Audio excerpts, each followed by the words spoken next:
नमस्कार दोस्तों, आइए जानते हैं इन्फ्लेशन के बारे में, यानी कि महंगाई के बारे में। महंगाई क्या है और क्यों बढ़ रही है। इसके साथ साथ हम ये भी जानेंगे जो इंडियन रुपी है वो डॉलर के मुकाबले दिन प्रतिदिन क्यों गिर रहा है। महंगाई कम हुई, महंगाई गई, महंगाई बढ़ी। The sharp increase in inflation blindsided many economists. महंगाई बढ़ती जा रही है और मंदी भैया आने का वेट ही कर रही है और इसी बीच अब रुपया भी गिरने लग गया। ये दरअसल बीते कुछ समय से अंतर्राष्ट्रीय बाजार में रुपए की कीमत लगातार तेजी से गिर रही है। महंगाई कहां से कहां पहुंच गई। एक तरफ जीडीपी का गिरना, दूसरी तरफ इन्फ्लेशन का बढ़ना। महंगाई बढ़े और वो भी इस हालात से बढ़े। लेकिन बीते कुछ समय से महंगाई दर में उछाल देखने को मिल रहा है। हाल ही में एनएसओ ने अपने आधिकारिक आंकड़े जारी किए हैं।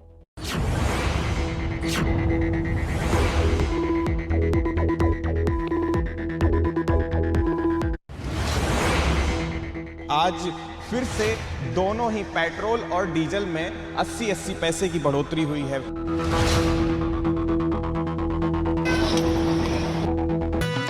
महंगाई की महामारी ने हमरा भट्टा बिठा दिया।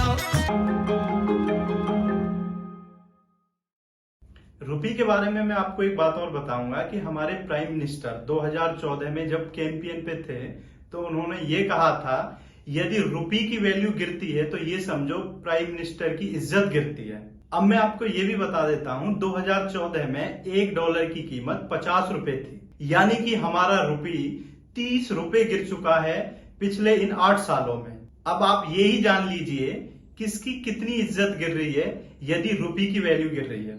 अब मैं आपको बताऊंगा कि इन्फ्लेशन क्यों बढ़ती जा रही है। इसके पीछे बहुत सारे कारण हैं, जैसे कि कोविड-19 की वजह से जो प्रोडक्शन था वो कम हो गया था और डिमांड ज्यादा हो गई थी, ये भी एक मेन कारण है। इसके साथ साथ मैं आपको बताऊंगा कि हमारी आरबीआई ने कोविड-19 के टाइम में बहुत ज्यादा मनी प्रिंट कर दी थी, यानी कि रुपया प्रिंट कर दिया था, उसकी वजह से भी ये महंगाई बढ़ी है। यही नहीं बल्कि आपको ये भी पता होगा कि पिछले कई सालों से क्रूड ऑयल यानी कि डीजल पेट्रोल के जो प्राइस हैं वो लगातार बढ़ते जा रहे हैं। ये भी एक मेन कारण है इनके पीछे कि इन्फ्लेशन क्यों बढ़ रही है। और हम ये भी जानेंगे कि ये हमारे देश में नहीं बल्कि यूएसए में यानी कि अमेरिका में भी महंगाई बहुत ज्यादा बढ़ रही है। इतनी महंगाई पिछले 41 साल में कभी नहीं बढ़ी जितना कि अब हो चुकी है 2022 में। अब 2022 में अमेरिका में जो महंगाई है वो 9.1% है।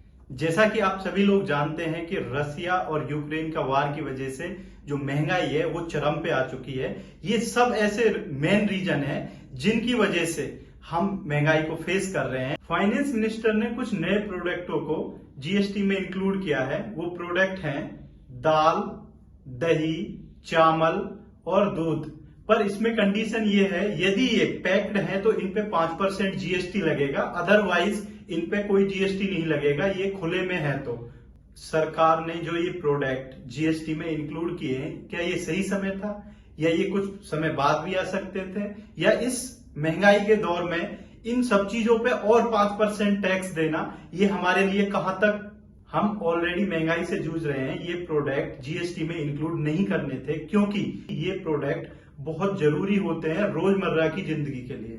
अब मैं आपको एक टर्म बताऊंगा, ट्रेड डेफिसिट। ट्रेड डेफिसिट क्या है और इसको कैसे मैनेज किया जा सकता है। ये एक ऐसा तरीका है जिससे इस महंगाई को कम किया जा सकता है। यानी कि जो इंपोर्ट होता है वो ज्यादा हो जाता है और एक्सपोर्ट बहुत कम होता है, तब क्या होता है कि ट्रेड डेफिसिट होता है। तब ट्रेड डेफिसिट होता है तो ये समझो कि महंगाई बहुत ज्यादा बढ़नी है। हमको यानी कि हमारी गवर्नमेंट को ट्रेड डेफिसिट कम करना होगा जिससे कि ये महंगाई कम हो सके। और रेमिटेंस पे भी फोकस देना पड़ेगा। रेमिटेंस क्या होता है? रेमिटेंस ये होता है जो लोग इंडिया से किसी अदर कंट्री में जाने की, गल्फ कंट्री में या फिर किसी भी यूरोपियन कंट्री में कमाने के पर्पज से जाते हैं और वो लोग वहां से पैसा इंडिया को भेजते हैं, वो होता है रेमिटेंस। अब ये भी है कि रेमिटेंस में इंडिया की जो रैंक है वर्ल्ड में वो फर्स्ट नंबर है। रेमिटेंस में इंडिया की रैंक पूरे वर्ल्ड में नंबर 1 है। इससे कहीं हद तक इन्फ्लेशन को कंट्रोल किया जा सकता है। अब जानेंगे इनविजिबल टैक्स। इनविजिबल टैक्स वो होता है जो टैक्स हमको दिखता नहीं है, इनविजिबल टैक्स होता है उसको सभी लोग पे करते हैं, पर कुछ लोग ये जानते हैं कि हम तो टैक्स दे ही नहीं रहे। पर मैं आपको बता दूं ये टैक्स दिखता नहीं है, ये एक प्रकार से महंगाई है जिसको हम इनविजिबल टैक्स भी बोल सकते हैं। Thanks for watching, please subscribe.